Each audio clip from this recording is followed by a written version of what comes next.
बीच देखिए ये बड़ी खबर भी आपको बता रहे हैं, अतीक अशरफ मामले से जुड़ी ये बड़ी खबर है। तीनों हमलावर कॉन्ट्रैक्ट किलर है, ये बड़ी जानकारी मिल रही है।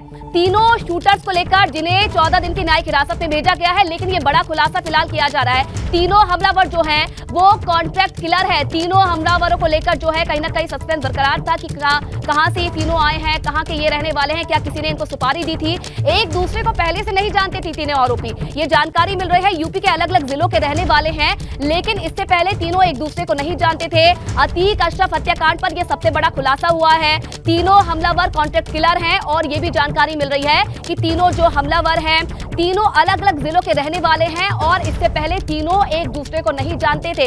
यानी कि कहीं ना कहीं माना जा रहा है कि तीनों के तीनों अतीक और अशरफ के हत्याकांड को लेकर ही तीनों लोग मिले थे। पूरी प्री प्लानिंग की गई थी, जिस तरीके से माना जा रहा है, जिस तरीके से कहा जा रहा है कि मीडिया कर्मी बनकर आए थे और पहले से प्री प्लानिंग की गई थी इन तीनों की तरफ से। पूरी प्लानिंग के साथ इस पूरे हत्याकांड को अंजाम दिया गया, लेकिन तीनों के तीनों माना जा रहा है कि कॉन्ट्रैक्ट किलर हैं और तीनों के तीनों जो है यूपी के ही कई जिलों के रहने वाले हैं, पहले से एक दूसरे को नहीं जानते थे, ये भी जानकारी मिल रही है। मोइन फिलहाल लाइव हमारे साथ जुड़े हुए हैं। मोइन, शूटर्स को लेकर लगातार नए नए खुलासे हो रहे हैं। अब ये जानकारी मिल रही है कि कॉन्ट्रैक्ट किलर हैं और पहले से एक दूसरे को नहीं जानते थे, यानी कि हत्याकांड को लेकर ही तीनों एक दूसरे से मिले थे।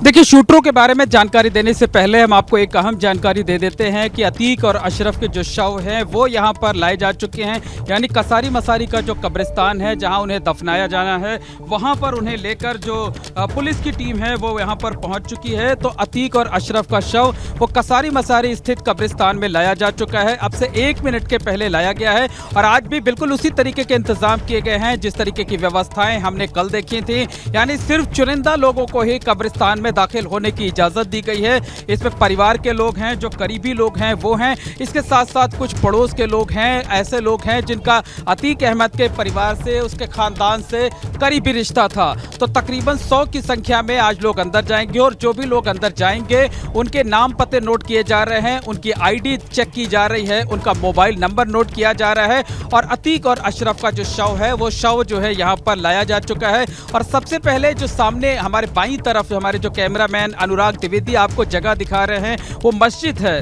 कैनी कब्रिस्तान के अंदर की मस्जिद है। वहां सबसे पहले जो शव है उसको रखा जाएगा, दोनों डेड बॉडीज को। उसके बाद गुस्ल की रस्म की जाएगी, यानी जो शव है उसको नहलाया जाएगा, पवित्र किया जाएगा और इसके बाद फिर जो है उसको कफन में लपेटा जाएगा, यानी चादर होती टुकड़ा होता है वो शव को उस पे पूरा लपेटा जाता है और फिर जनाजे की नमाज होगी। और जनाजे की नमाज जो है वो ये जो बाईं तरफ आप कब्रिस्तान के अंदर मस्जिद देख रहे हैं वहीं पर संपन्न कराई जाएगी। और चूंकि दोनों के जो शव हैं वो शव वाहन से लाए गए हैं, दोनों डेड बॉडीज को, उन्हें कांधा नहीं दिया जाएगा। तो इस मस्जिद से लेकर कब्र तक की जो जगह है तकरीबन 100 मीटर की जगह है, तो वहां तक जनाजे को गहवारा, यानी किसी जगह गहवारा बोलते हैं, किसी जगह संदूक बोलते हैं और जिसको हम सनातन धर्म परंपरा में अर्थी कहते हैं, उस पर रख करके कब्र तक ले जाया जाएगा। तो अतीक और अशरफ दोनों को अगल बगल दफनाया जाएगा और दोनों जगह पर हमने दिन में तस्वीरें दिखाई थी कि दोनों के कब्र अगल बगल रखी गई है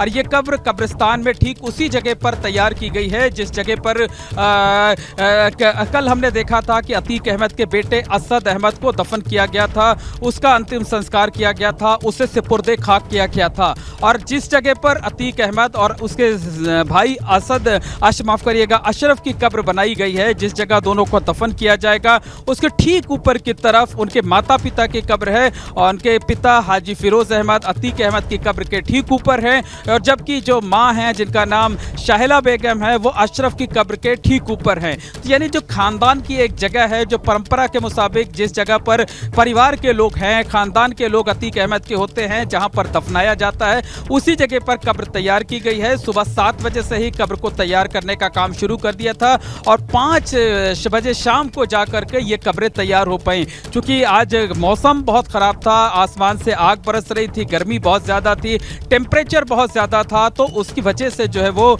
जो कारीगर हैं, जो मजदूर हैं, उनको काम करने में काफ़ी दिक्कत हो रही थी क्योंकि खुले आसमान के नीचे दोनों कब्रें थीं, तो इस वजह से कब्र तैयार करने में टाइम लगा है। तो आप देख सकते हैं कि बाईं तरफ जो शव वाहन खड़ा हुआ है उसमें अभी शव रखे हुए हैं। शव इसलिए रखे हुए हैं क्योंकि अब से कुछ देर पहले रोज़ा इफ्तार हुआ है और इफ्तार के बाद जो नमाज होती है वो नमाज अदा की जा रही है और अब से 2-3 मिनट के बाद जो शव वाहन है, शव वाहन से दोनों शवों को उतारा जाएगा।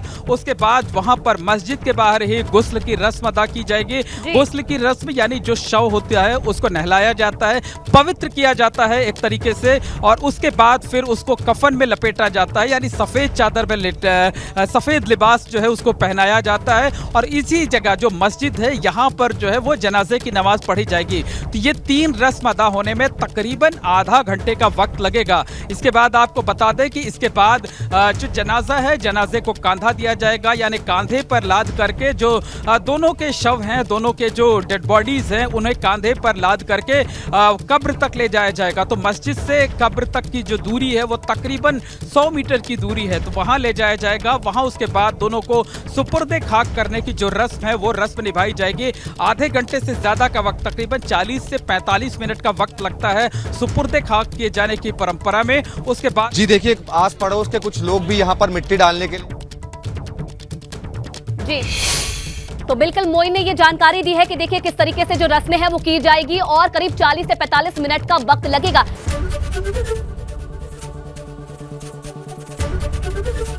एबीपी गंगा, खबर आपकी, जुबान आपकी।